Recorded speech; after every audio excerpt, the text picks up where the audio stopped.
दोस्तों, अगर आप भी अमीर होना चाहते हैं और बहुत ज़्यादा दौलत इकट्ठी करना चाहते हैं तो ये चंद मिनट्स की वीडियो आपकी ज़िंदगी बदल देगी। एक गांव में एक गरीब नाई रहा करता था जो एक दरख्त के नीचे कुर्सी लगाकर लोगों की हजामत करता, मुश्किल से गुजर बसर करता। उसके पास रहने को ना घर था, ना बीवी, ना बच्चे, सिर्फ एक चादर और एक तकिया उसकी मलकियत थी। जब रात होती थी तो वो एक बंद स्कूल के बाहर चादर बिछाकर तकिया रखता और सो जाता।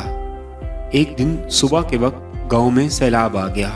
उसकी आंख खुली तो हर तरफ शोर शराबा था।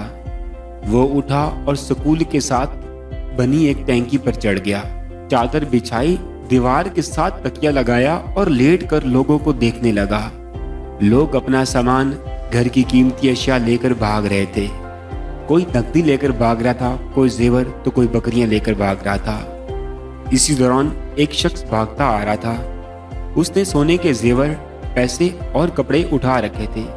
वो शख्स उस नाई के पास से गुजरा और उसे सुकून से लेटा हुआ देखकर गुस्से से बोला, हमारी हर चीज उजड़ गई है और तुम यहाँ सुकून से सो रहे हो। ये सुनकर नाई बोला, आज तो गुर्बत का असल मजा आया है। दोस्तों, जब मैंने ये कहानी सुनी तो हंस पड़ा, मगर फिर एक ख्याल जहन में आया कि शायद रोज़े महशर का मंजर भी कुछ ऐसा ही होगा, जब तमाम इंसानों से हिसाब लिया जाएगा। एक तरफ गरीबों का हिसाब हो रहा होगा, 2 वक्त की रोटी, कपड़ा, हकूकुल्लाह और हकूकुल इबाद, और दूसरी तरफ अमीरों का हिसाब किताब हो रहा होगा। प्लाजे, दुकानें, फैक्ट्रियां, गाड़ियां, बंगले, सोना, जेवरात, पैसे, मुलाजिम, हलाल हराम, ऐशो आराम, ज़कात, हकूकुल इबाद और हकूकुल्लाह, इतनी सारी चीज़ों का हिसाब किताब देते हुए पसीने से शराबूर और खौफ से थर थर कांप रहे होंगे। तब शायद इसी नाई की तरह गरीब इन अमीरों को देख रहे होंगे और चेहरे पर एक अजीब सा सुकून होगा और शायद दिल ही दिल में कह रहे होंगे कि आज तो गुर्बत का असल मज़ा आया है। दोस्तों, खालिक के कायनात ने इंसान को जितनी भी नेमतों से नवाजा है, हर एक नेमत का हिसाब किताब होगा।